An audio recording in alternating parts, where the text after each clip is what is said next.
سورہ سجدہ اور سورہ ملک رات کو اس لیے پڑھتا ہوں کہ قبر میں یہ میری سفارش کریں، عذاب سے مجھے بچائیں. میں کیا اپنے والد کے لیے بھی روز پڑھ کے یہ سو سکتا ہوں؟ وہ نہیں، والد کے لیے لازم سے پڑھنے کی ضرورت نہیں. والد کے لیے صرف دعائیں کریں جو فوت ہو چکے ہیں، صرف دعا ہوگی اور آپ کے اعمال کا ثواب آٹومیٹکلی ان کو مل رہا ہے.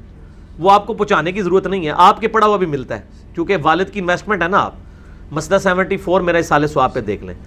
تو سورۃ الملک یا سورہ سجدہ دونوں پڑھ لیں، یا دونوں میں سے ایک. سورۃ الملک والی روایت زیادہ مضبوط ہے. مسئلہ 112 ABC میرا فضائل قرآن 12 صورتیں جو ہیں اس میں موجود ہے. جو سونے سے پہلے کے اذکار ہیں 33 اور 34 دفعہ یہ ہاں جی، ہاں جی، اعوذ باللہ کلمات والا، ہاں جی، ہاں جی، ہاں جی. آیت الکرسی، سورہ بقرہ کی آخری 2 آیات، یہ پڑھنے کے بعد کیا بالکل بول نہیں سکتے وضو کرنے کے بعد؟ نہیں، کیوں نہیں بول سکتے؟ کوئی مسئلہ نہیں، بولیں، کوئی مسئلہ نہیں ہے، بولیں. اور رات کے اذکار مغرب کے فوراً بعد بھی کر سکتے ہیں. ٹھیک ہے نا جی.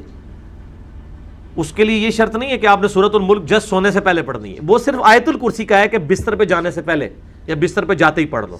باقی اب رات کے اذکار پڑھ سکتے ہیں، کوئی مسئلہ نہیں. اور شام کے اذکار جو ہیں وہ تو آپ نے غروب آفتاب سے پہلے پڑھیں تو زیادہ افضل ہے. اس میں تو الفاظ ہے نا، امسینا وامسل ملک للہ، ہم نے شام کی، رات نہیں ہے.